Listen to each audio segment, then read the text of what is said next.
Hey, welcome, folks. I know it's hard to believe, but it has finally happened. We have finally made this the Buckle Up Bob Show. I'm your host, Buckle Up Bob. This is all about me. No, I'm just kidding, folks. It is not all about me. I have our wonderful, esteemed producer over there on the other side, who I believe, and I don't know when we want to announce it, but I believe I just found out that he is stepping up to the plate a little bit here for safety. Is that true, or is that an announcement for future? I'd say let's keep it as an announcement for the future. All right. We don't know Here's how that's going to go. Then, right? Yeah, We'll great tease. So I will just say keep on trucking towards that 100 days, guys, because we come the 100 days of no DOT reportable accidents. There's a special little something that will happen in the midst of that. So, awesome. And now I guess it's no longer the Buckle Up Bob show because we have been joined by. Hey, you know what? So we have to have badges to get in and out of the door, right? Because I stepped out of a door and guess what fell off? My badge, and I couldn't get it back in, and I was locked out. Somebody has secretly locked me out of the studio and out of this part of the building. I was knocking on the door like crazy. I'm surprised I didn't come through on my voice deal. So good morning, everybody. Oh, finally made it. That is stressful. That was a stressful 3 minutes. Well, let me welcome you to the new Buckle Up Bob Show. See, that's going to bother me to no end right there. This is definitely not but this is the BCB live show. Yes, it is. And we are here, and I heard that you mentioned we were talking about the records number, right? Yes, we're teasing something that's going to happen in 100 days. We're not ready to announce it yet, but we make that 100. Somebody is going to step up for safety.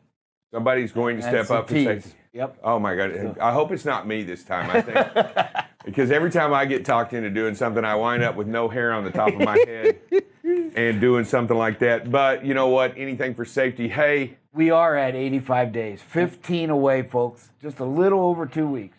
Yeah, and then what I'd like to do in the second half of the show, I'd like to talk a little bit about get out and look and how important it is and what has transpired, because we always like to talk about what's going on.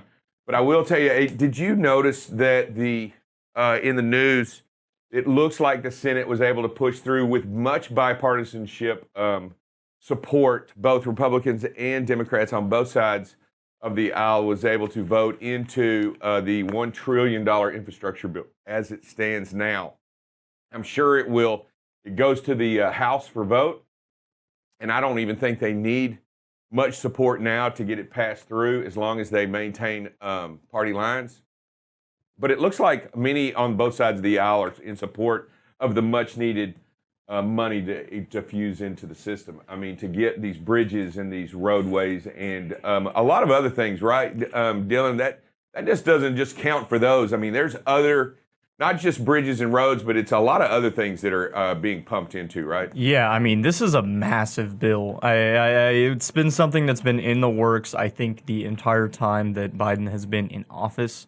It's gone through so many different revisions and pushbacks, so on and so forth. And it's finally approved with bipartisan support, which is huge for a bill. I think it's important that we get together, as a country and just push things for the betterment of the country, right? So this bill is going to be improving the entirety of the infrastructure. So like you alluded to, roads, bridges, so on and so forth. We've seen a lot of breakdowns with things like that as of late, with a lot of bridges finding cracks, getting hit, even buildings like we saw in Florida with the condo collapsing. Things like that will be addressed.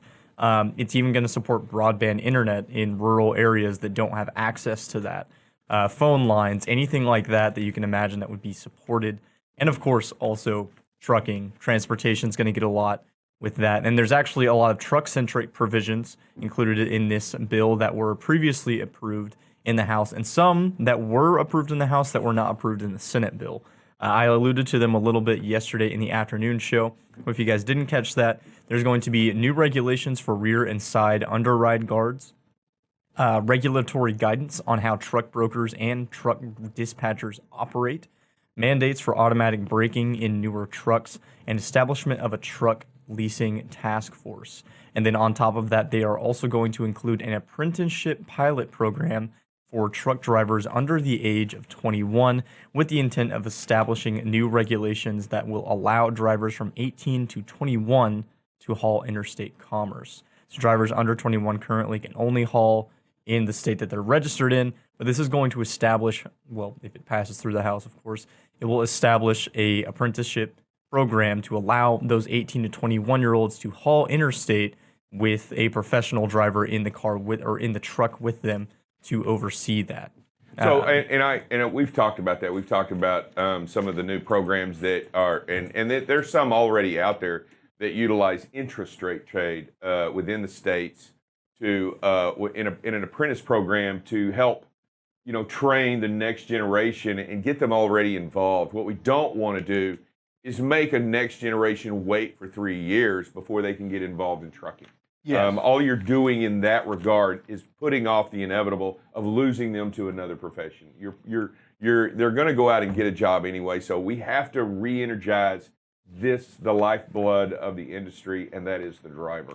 That is true, and we all know there's a huge driver shortage too. So yeah, and I think this is a great way to not only add new blood, but also incorporate the next generation and put them alongside the older generation, right? The experienced driver, and match them up, and let's teach much like I did when I was coming up, much like when I was trained. I had somebody show me the ropes, had other people, older people, show me how to drive. They're no longer around anymore, but they were there when I needed to learn, and that was years ago. Believe it or not. Yeah. And so it's good to do that. It's good to have that, and it's good. And I think that's awesome. And I think that is very useful.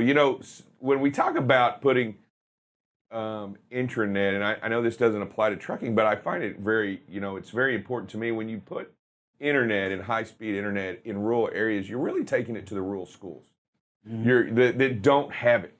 I mean, believe it or not, it's not just the homes.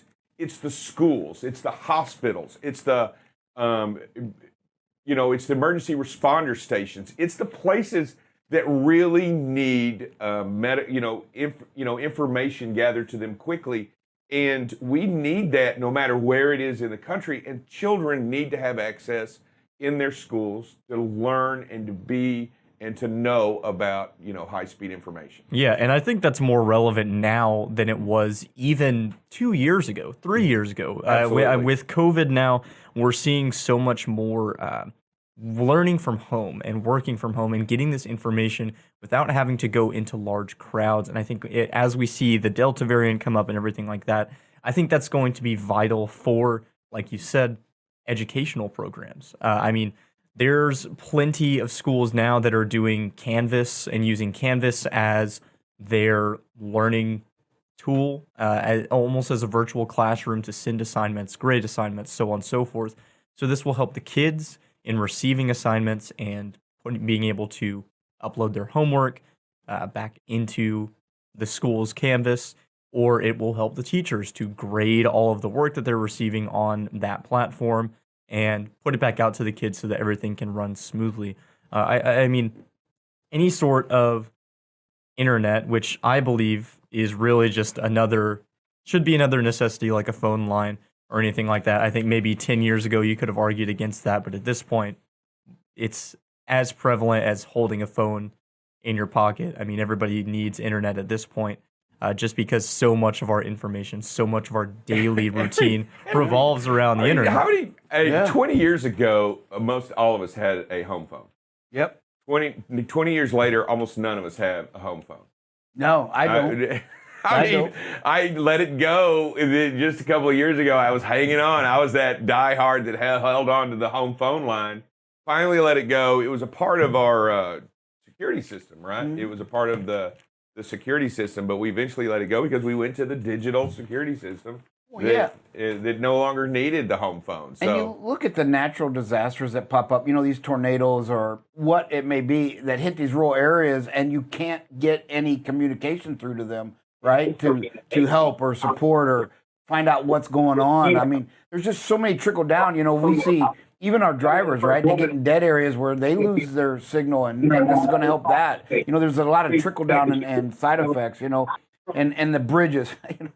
For years, my uncle scared me go over a bridge. I hated going over any major river in a over a bridge, and I would just hold my breath. And the reason was, and I researched it, and I have to look it up again. But he would tell me the story. They lived on the Ohio River in West Virginia, and the Ohio Bridge collapsed during rush hour, and I forget how many people were lost. But the divers, what scared me was they said diver went down, stood on a rock to pull a door open to get one of the bodies out, and the rock moved, and it was like a 30-foot rock, and it turned out to be a huge catfish that can't move. They said the catfish on the bottom of these rivers are so big and they're so bloated they just can't move up, so they just feed off that bottom, but they're down there. But he said it was almost 30 foot long that when the diver came to, he was kind of just floating up in shock. Okay, so that scared Bob, me. All right, scared I'm just gonna go. I'm gonna go out on a limb and this. I'm calling Bob with his fish story. Bob, you're no longer allowed to be on the early show. You're coming up.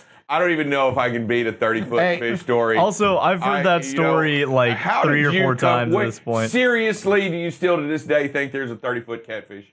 Oh, they've proven it. Okay, look it up. Google guy, I need to know the biggest catfish. I caught a 66-pound cat on a trot line one time. That thing was a monster. Mm-hmm. You're gonna have a bad time here. Drive safe. The biggest catfish ever recorded in official freshwater was from a heavyweight champion of the world in 2005 that weighed in at an astounding 646 pounds. Wow! What? And how big was that fish? Do we have? Let me get a picture of it. I need a picture. You rip a picture of that. Also, because Bob's coming in with these fish stories, and here he is. He's already got me this morning on a huge. So this is what we're looking at right here. Yeah, that doesn't look 30 feet. That's not 30 feet. That's good 12, 13 feet. Yeah, that's probably half that, but that's a monster. That is. I don't want to see that on the bottom of it. No, that's what I said. I don't want to see that step thing. on that. That is astounding. Catch that on your fishing line. Yes, to get back to the infrastructure bill, though, there are some things that were notably left out of that I know that we talked about a little bit whenever we were initially seeing this, and we were actually kind of pushing back on it a little bit. So the truck insurance liability that was raised up to $2 million, that got left out of this bill that passed through the Senate. So that's going to stay at $750,000 if this bill ends up passing through. So that $2 million price hike is left out of this bill entirely. Yeah, most companies are over that anyway. Every company I know requires $1 million. Yeah, but $2 million would put a very hard strain on some of the smaller companies. It would crush some of the smaller industry, and in the middle, and a lot of the companies out there, it would make it really difficult for them. By the way, did you see that article in the news about drugs going south out of the United States into Mexico? Now we're reversing the flow. Yeah, we're reversing the flow. It looks like the United States is doing very well in their growing of cannabis. And now American drugs are moving south of the border instead of Mexican drugs moving north of the border. And it looks like Mexico is starting to, Mexico was always, there was always shipping lots of weed north, right? Yeah. Now it looks like there's no more need for the weed, right? Yeah, it's kind of funny how it's come full circle. It's like now the U.S. has legalized weed in some parts, so our legal weed is now going down into Mexico to be sold as illegal weed. So it's come full circle. And it's no longer this bulk product, right? It's they do it out of a designer, because they have designer weeds right now. And I, not that I know much about it, but from the article, he's like, hey, they've got designer weed. Not that I know much about it, but it's this strain, and also it's on the article. I was reading the article. Can you find the designer weed that says Drive Safe Days weed? Yeah, it will not. You will not find that. That is not safe. We do not do that. We do not tolerate that, and we do not allow drugs at all. We make fun of it because it's something that we don't do and won't do. But it is ironic, right? That's really what I wanted to say. That's the biggest part about it. Is it's just ironic that it's like originally it's flowing the other direction. Yeah, we catch so many trucks coming in, or like big containers coming in where they're hiding meth and watermelons, but we're sending it back. Now we're starting to ship the other way. Hey, I did also see talk about lots of money. The casinos. Mm-hmm. The casinos are reporting a record year like never before, and they are talking about this being the best year ever. Wow. And they're right, Dylan. I think they were talking about something along the lines of they're already at 25 million, right, or something like that. Yeah, there was a data that was released yesterday by the American Gaming Association, which is the industry's national trade group, that showed that America's casinos had their second best quarter in history, taking in $13.6 billion. And so, yeah, the report is pretty massive. It also showed that the industry has equaled all the revenue casinos took in during 2020. I can understand that because of COVID, right? Because of the mass slowdown during COVID. Well, you know it started in March. And there's one state that is not getting in on this cash cow yet. Texas. Oh, yeah. Texas. I was reading an article the other day because I was looking on it. Like, you can do fantasy football through DraftKings and that, but you cannot go to their sports bet, right? Or anything in Texas. You have to do this offshore thing to bet in Texas. Yeah, and have you guys seen, I'll take the streams for college football sometimes because, you know, sometimes I don't want to pay for the college football TV stream. And so you'll get those commercials from like other states that will say, oh, yeah, be sure to put your bets in for the end of the game. Here's this commercial about, hey, who are you betting for? Here's this new app that will let you bet for it, and because it's in, I don't know, somewhere north or something. I'm like, man, you know how much money we would make in from people betting on football here in Texas? It would be astounding. You know, and I'll tell you, that is a debate that's been going on for a long time. Yes. One of the major reasons I believe that we've had the main hiccup is not only because of where we're at and it being a solid red state. We've got a lot of hurdles to cross to get that done. It's got to be voted on, and it's got to be a majority vote to get passed. Yeah. There aren't any basic what do you call it, reservations. No, they've been trying for 3 to 4 years, and it just keeps falling dead. They were hoping this year, by April was the deadline. Didn't happen. So now Texans will have to wait till next year to have a shot. All right, and hey, give us just one quick second. We'll be right back, and we're going to talk a little bit about the numbers. Hi, welcome. We have Miss Carla here from our brokerage, and she does our carrier relations, and we're going to get to know her a little bit more by doing a rapid fire. Are you ready? I'm ready. Okay. If there's a spider in your house, do you kill it or set it free? Set it free. Say something cool. Bro. Would you go to a movie alone? No. Would you rather eat some smoky gnocchi or some delish fish? Delish fish. For a journal, paper or computer? Paper. Most embarrassing store you might be seen shopping in? Dirt cheap. When's the last time you stayed up past 4 in the morning? Ooh, a month ago. Wow. I'm wild. No, I'm not. I'm just joking. Awesome. I'm not. You're Really. awesome. How would you rate your karaoke skills on a scale of 1 to Mariah Carey? Oh my gosh. -0. Negative. I think I can sing, but I Not can't. karaoke. Not I'm karaoke. guessing. No. Wonderful. Well, thank you so much for Okay. joining. Thanks, guys. All right, everybody, welcome back to BCB Live. Drive Safe Dave, along with Buckle Up Bob, stepping in for Big Rick, Sir Rick. So he's not here. Excuse me. Big Sir Rick? You know what I'm saying. I think Sir. he's losing weight. I don't think he's going Sir Big Rick, Rick. and then and we always have the producer on the boards. Hey, listen, we want to talk a little bit. We got Buckle Up Bob in here. There's a couple of announcements I would like to mention today. This afternoon, we have a special guest in studio for an interview, and that is the fire chief of Denton, coming in today at 2 o'clock for an interview to talk about emergency vehicles and roadside emergency vehicles and get their genuine perspective. Plus, also, we have a great video that goes along with his story and his genuine plea that he had on Channel 8 News, which brought all of this about because he was the one that wanted much information to get out to people to change. So this afternoon, remember, you get an opportunity. We have a special guest today to come in and talk to you about what's going on. And it is the police chief of Denton. Awesome. What time is that? Well, fire chief. Fire chief, not police chief, but fire chief. What time is that going to be? 2 o'clock. 2 o'clock. All right, so right before the safety show, 2:30. Great. Also, we have a couple guests lined up, and we're still looking for more.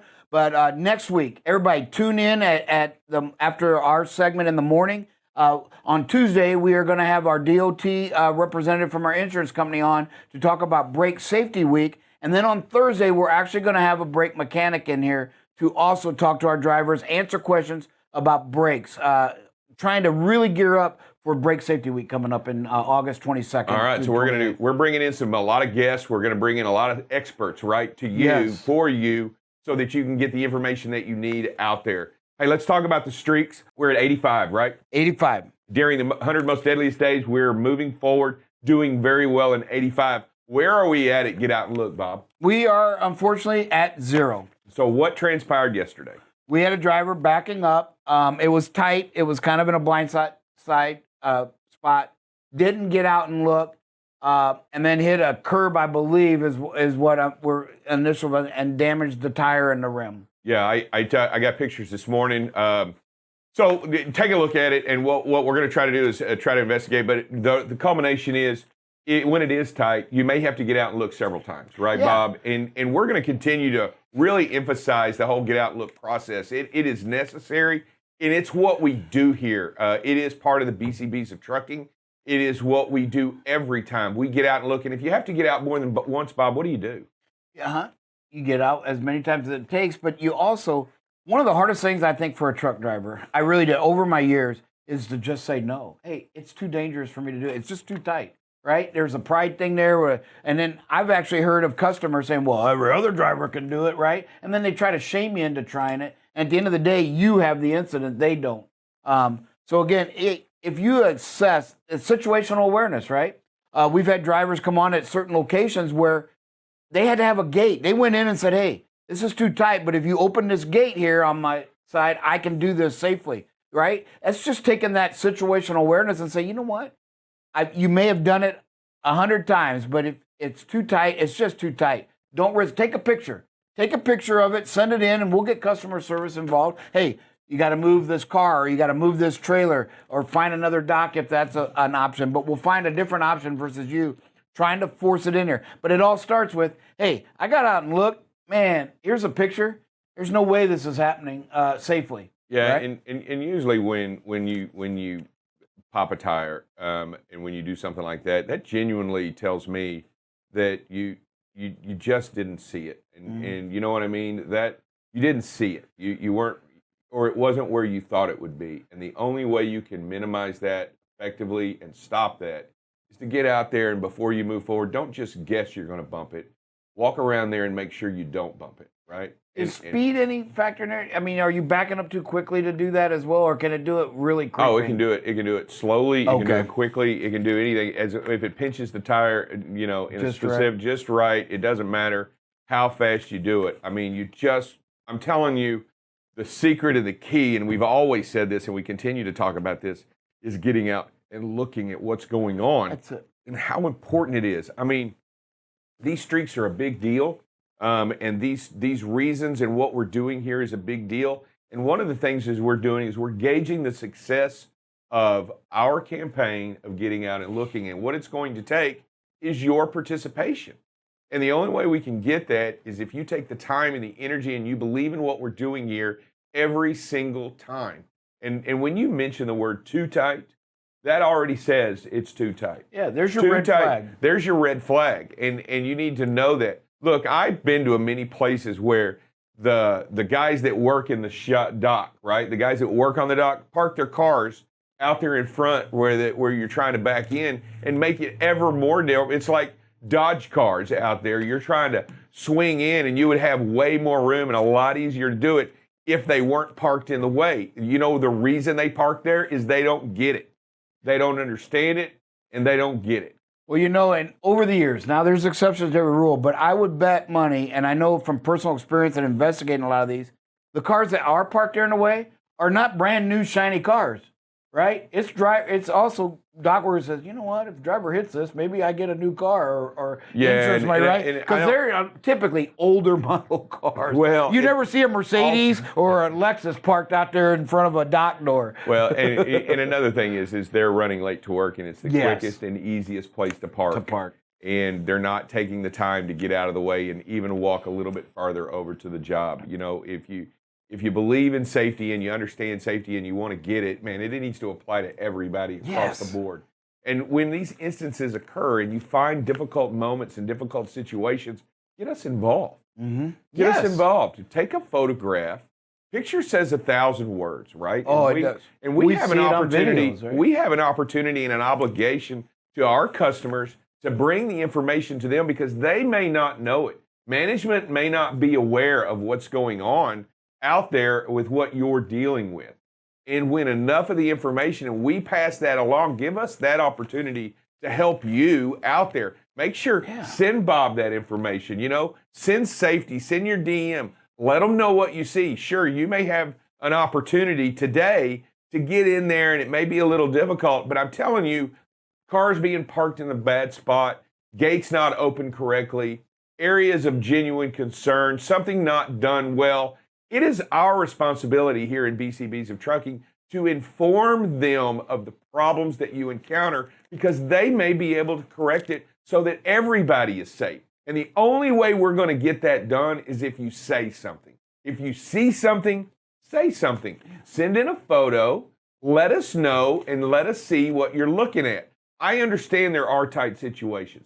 I get it. I've backed into many a dark dock and you can't really see what's going on back there, right? Because it's dark inside and you're out in the sunlight and you look in the mirror and you're like, man, I can't even see what's going on back there. But when that happens, you've got to set that parking brake and just walk back there and make sure it's clear. Yeah. Make sure there's no one there and make sure you know what you're backing up to. Yes, and one of the things customers can never argue with is a picture, right? If you just say, hey, this is what happened, they'll say, no, that's not what happened, and we don't do that. But if you got a picture, it's hard for anybody. I've had drivers say, well, I didn't leave the trailer like this. I said, well, here's the picture. Now what? Yeah. And same thing with a customer. The pictures are so critical. Like you said, worth 1,000 words. We see it in our videos, right? If we just talk to you about speed and space, or intersections being deadly, it doesn't have the same impact as when a driver sends in a video that shows people running red lights, right? And the near misses. So again, it's not as impactful. Critical. Pictures are critical. Also, it can, the person that makes the genuine safety decision may not necessarily be there at that dock, but the company that we deal with and the customer might be at another facility and the boss might be somewhere else. So it's important that you provide that information that you can so that we can make a change, right? So that we can facilitate a change. We can get something to where they are protected and you are protected and everybody is safer. We want to do the right thing. And the right thing always is what, Bob? Being safe first, right? Yes, you got to, being safe first. And we've had things where we've gotten with customers and they've changed their protocols and then we put it in the notes on the load so that every driver gets notified, hey, if you're in dock 1, let's say it's only one dock in the area, it'll say, hey, dock 1, customers agreed to open the fence or whatever. Make sure you get the fence open. We can put notes in to help guide our drivers on what to do when they find themselves in that because we've already worked it out with the customer, come up with a game plan to be safe. Yeah, and I just want to mention to you, hey, and we all talk about this, hey, we just popped a tire. Let me tell you, you imagine the downtime, you imagine the difficulty. First of all, we didn't do what we were supposed to do. We didn't do what we say we were going to do, and we didn't get out there and do it the right way, which would have prevented all of these issues. Now we have downtime. We have a damaged tire. We have a damaged wheel, and it creates, now you're getting further and further behind. You save nothing by not getting out and looking.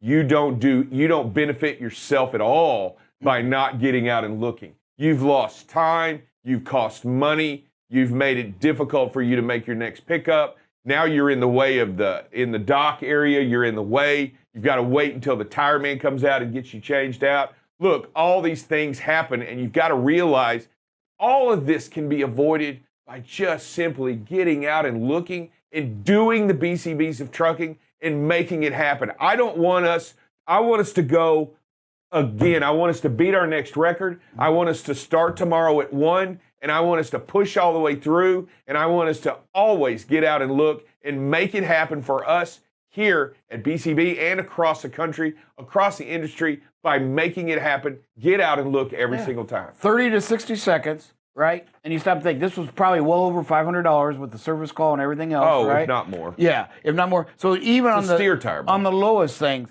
that's $50 a minute or $500 a minute, right? So with that, I think we got a little phrase that pays. I do think we have the phrase that pays, and it is: don't stress when traffic's a mess. Slowing your roll is good for your soul.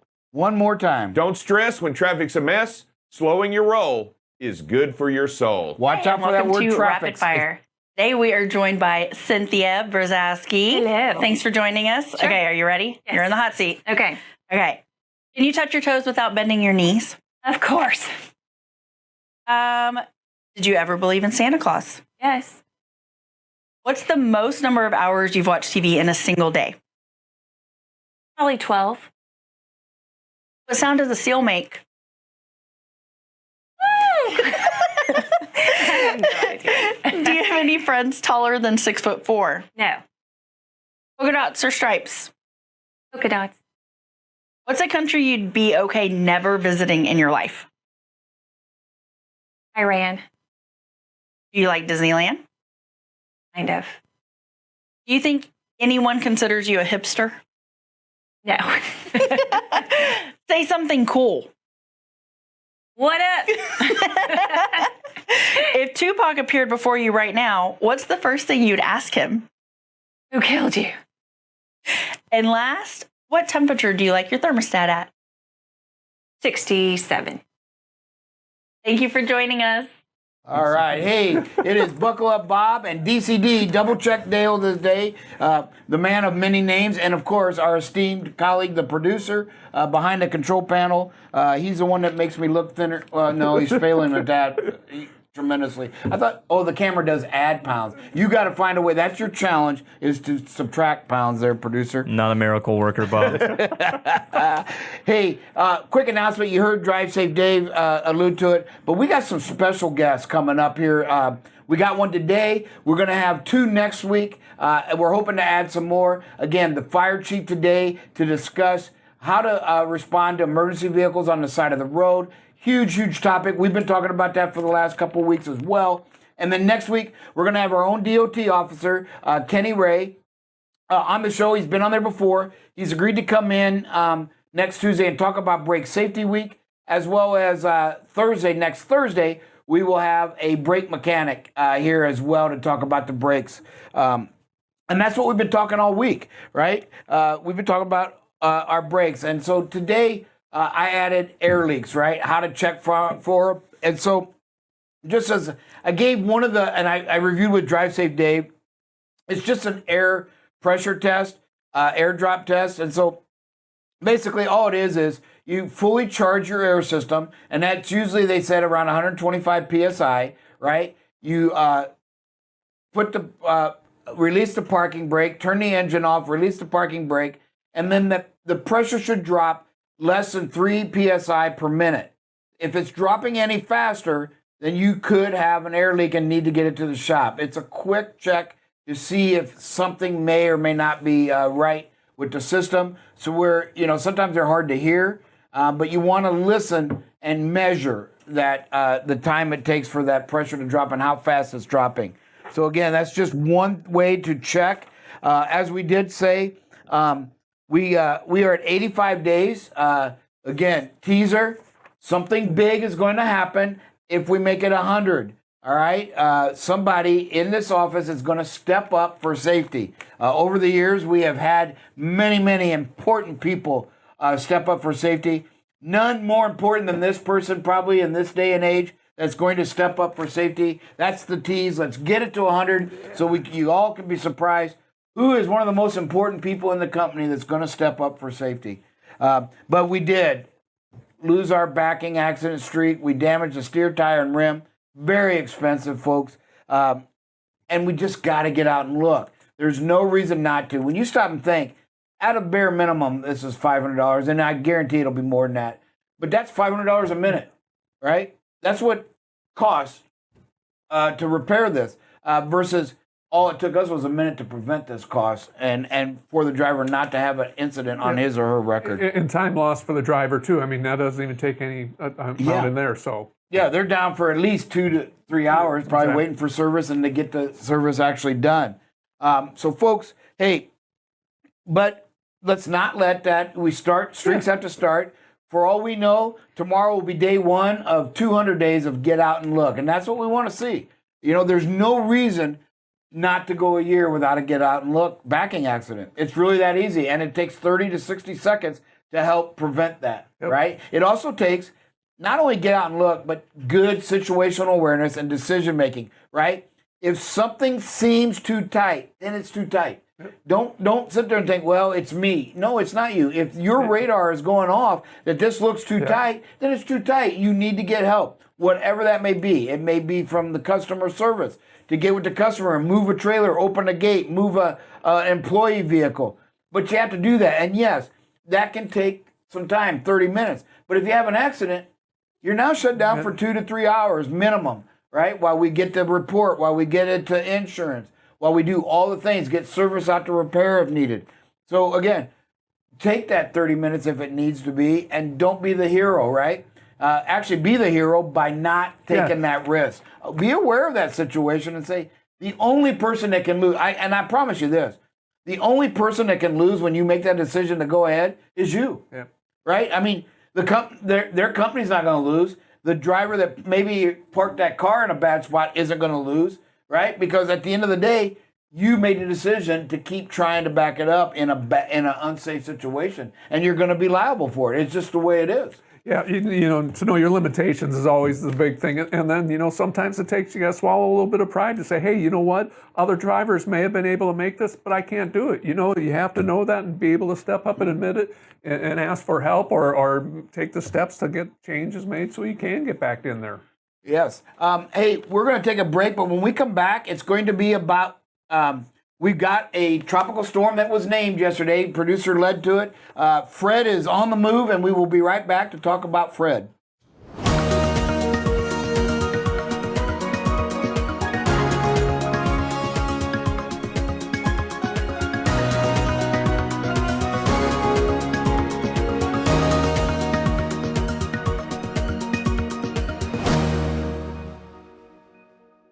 All right, welcome back. It is Buckle Up Bob with Tropical Storm Fred, right? Yesterday we talked about this thing that we were watching and we're going to continue to watch. Well, they have named it Tropical Storm Fred. It is now 45-mile-an-hour winds. Okay, you can see it right off of the Dominican Republic. Now, right now the path is expected to come right through Cuba and through most of Florida, but the eye is going to be hugging the Gulf Coast right now. That is expected to hit Florida, make landfall. The edges, probably early Saturday morning right now. It looks like the timeline that might hit, but the Bahamas are going to be hit Friday. So if you've got any vacations or family members, they may be stranded or be coming home early as this thing is supposed to go to the northern side. Like I said, right on the northern side, cover Cuba, and then up the Gulf Coast side of Florida. But the cone right now is really large. Not very powerful, but it is expected to encompass Florida. And, one of the things we look at is we talked yesterday, so kind of want to get back to that a little bit, is what it's going to need to gain strength. And that's these water temperatures, right? 84, 86 as it gets closer to Florida. So the temperatures are warming up in the water, which means there's going to be some fuel for the storm that right now has 84-degree temperatures and is a tropical storm. So just 2 degrees in water temperature and the right climate, atmospheric conditions, this thing could grow into a hurricane, or at the very least, it'll be a very strong tropical storm possibility right now. The Bahamas, right, they have 86 water temperatures. So as this thing gets closer to Florida, the water temperatures are warming up, and so we should see the storm even pick up and get stronger. And one of the things kind of fueling that everything is our temperatures, right? And you can kind of see here as we go through this morning, not so bad, right? 81 in Oklahoma already. But here's what's going to happen this afternoon. And there you go. So you can see Dallas, upper 90s, Vegas, right? 100 in Kansas City, 96. St. Louis, 97. what I'm going to tell you about St. Louis, that 97 is probably going to have a heat index of over 110 because of the humidity and the no air. So again, it's going to be hot. It's going to be muggy up there in the center part of the country. Folks, drivers, you got to hydrate yourself, right? Drink plenty of water as you're getting in and out of the trucks. It's going to be a mess for you. And as we go through tomorrow afternoon, a little bit more of the same. You can see Vegas still 100. Oklahoma City, 97. Dallas, 97. Kansas cools off a little bit. Everybody, the forecast anyway, is for that to cool down. So one of the things we want to see that we can do almost, no, we can. So let's just show you what, here's Saturday. So here's where that storm is expected to be. You can see it right off of the coast of Miami. And that's at 9 a.m. So you can see the storms and the rain and the surge is already going to be hitting the coast of Florida. In all likelihood, again, this is forecast. And so this one shows it going up the Atlantic side. So we're going to keep an eye on this. We'll have updates as the week goes. The Weather Channel actually has it coming through here on the Gulf side. So we'll keep an eye on it. But as you can see, it looks like it's not going to miss Florida no matter what. And you can see a lot of lightning and storms on the back side of this. And you can see it starts, they predict a rotation. So again, right now they are not expecting a hurricane. But man, if hurricane winds, if I'm not mistaken, are 79 miles per hour for a Category 1. So as you can see, we're already at 45.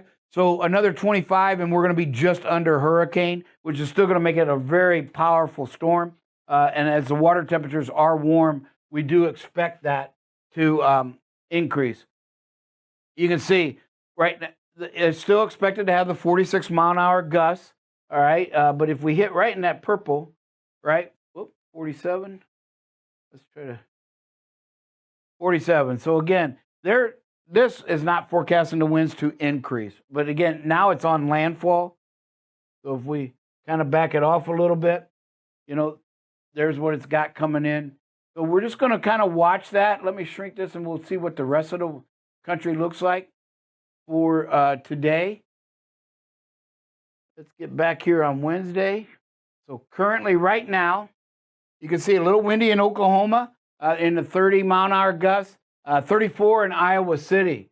Our rain, West Virginia, right on the Ohio, right? I believe that's the Ohio River that runs that way, if I'm not mistaken. It separates West Virginia and Ohio.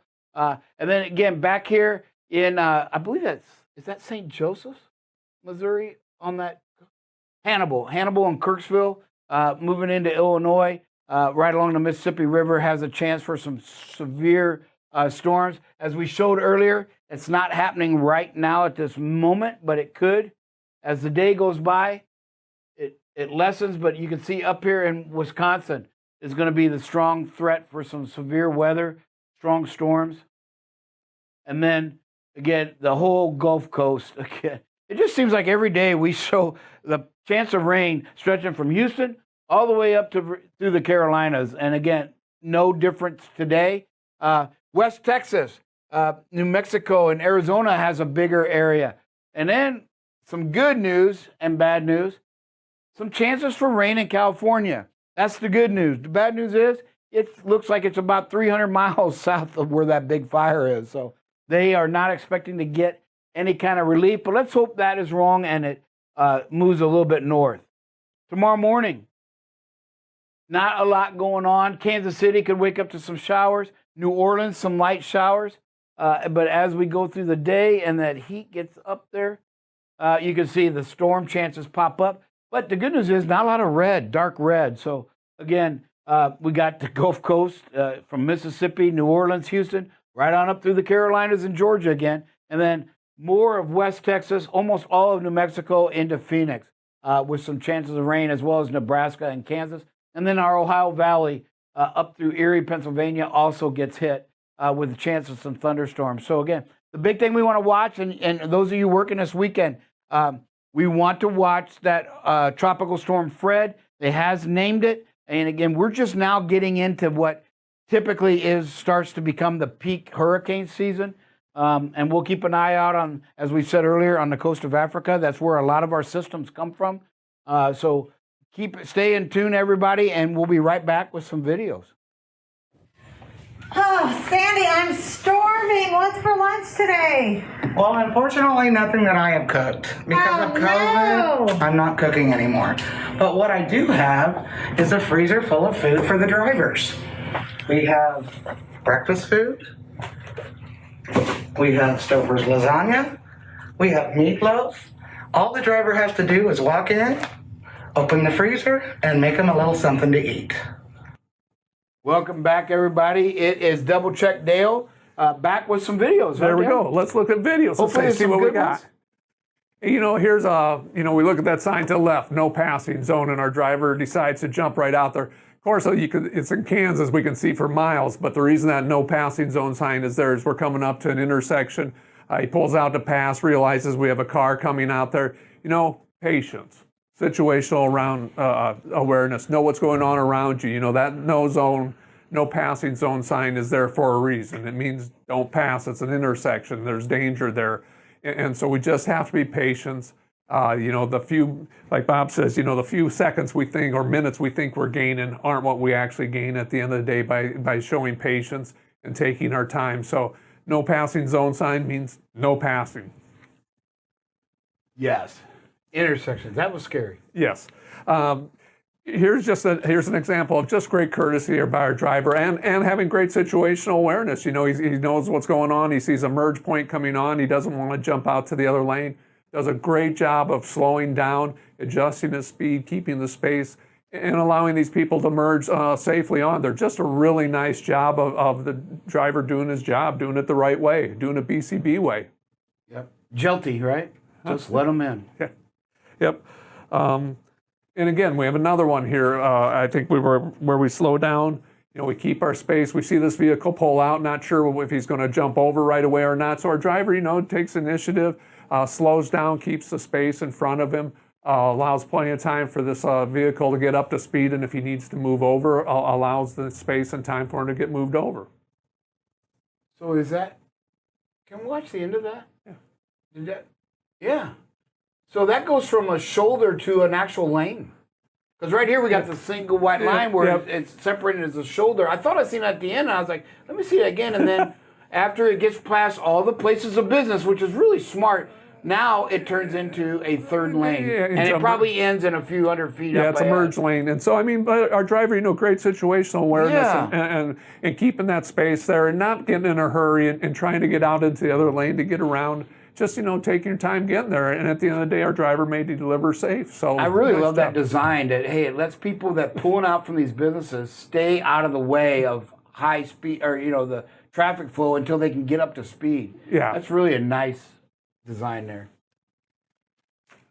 We talked yesterday a little bit, Bobby talked a little bit about point of commitment. And this one here looks like the driver wasn't real sure what his point of commitment was and waited too long to start stopping. That's just the reality of it. There's no hard brake associated with it, so we probably should have been braking a lot harder because by the time we get woed up, we're just sitting out in the middle of the intersection, which is not a good place to be.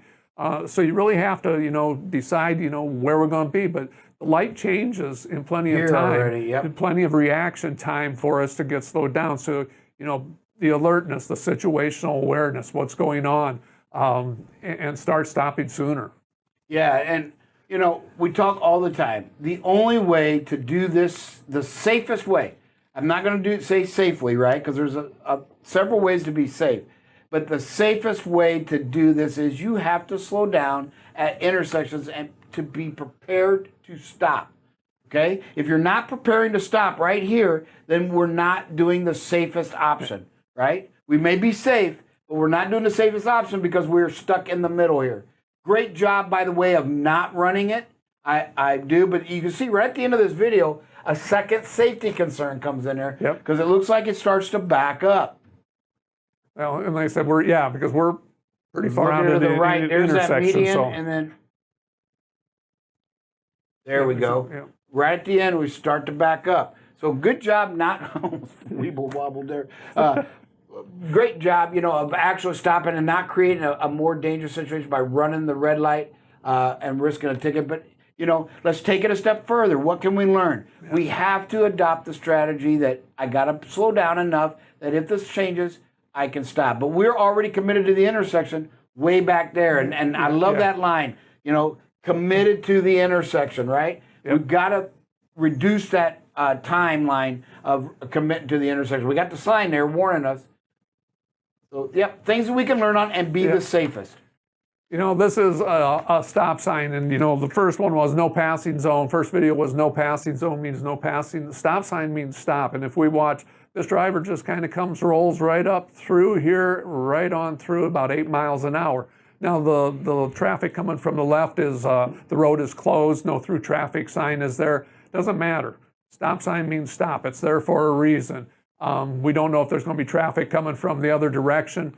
And if we get in the habit of rolling a stop sign when we don't think there's traffic, we probably have that same habit all the time, and so there could be traffic. So you just have to get in that habit of no matter what, stop means stop. You come to the stop and you wait and you check and you look both ways before you go on. Yeah, and you hit right on the head there. Habit, right? When you do this, you are creating a habit training. Whether you believe it or not, trust me when I say we are all creatures of habit.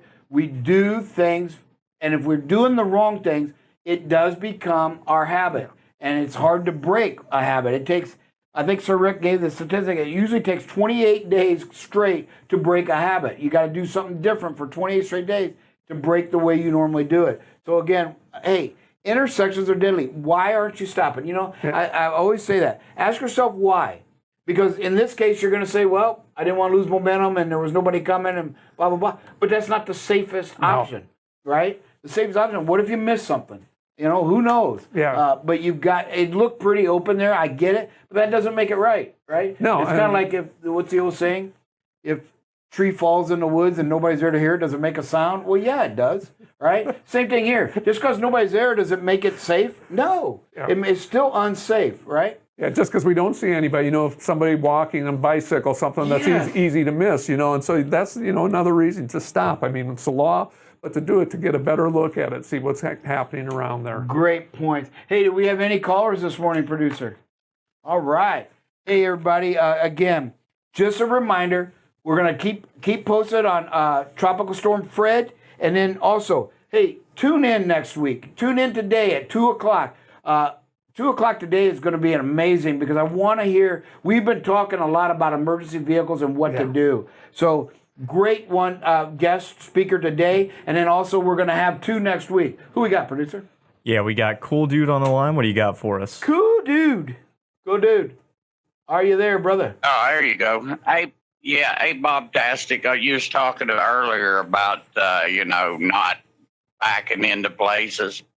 On this Sabre run, we used to go to a building called 350 Kennedy. Mm-hmm. And if they would give you door 8, you had to almost back up. People was backing up and hitting rocks and stuff, tearing their mud flap off and their crank handle on their trailer and everything. Yeah. And, they give me door 8. I went in there and told them, no, you're going to have to give me another door. You know what they told me? What? Okay, back into door 1. But I told all of our other drivers there not to back into door 8. And then at the time, our dispatcher, I had them put it on additional comments. When you get your load information, the next message you get is additional instructions and comments. Mm-hmm. And then they also put it on the directions at the bottom. Do not back into door 8. Because if you do, there's a fire hydrant there. It was made for little box trucks. And their dock doors was, the last 4 dock doors was made for, 6-wheelers. Yes. And they would try to push you in there. So this is the point. I went in there and told them I wasn't backing into door 8. They put me in door 1. I was dropping my trailer in door 1. Another guy shows up and they told him door 8.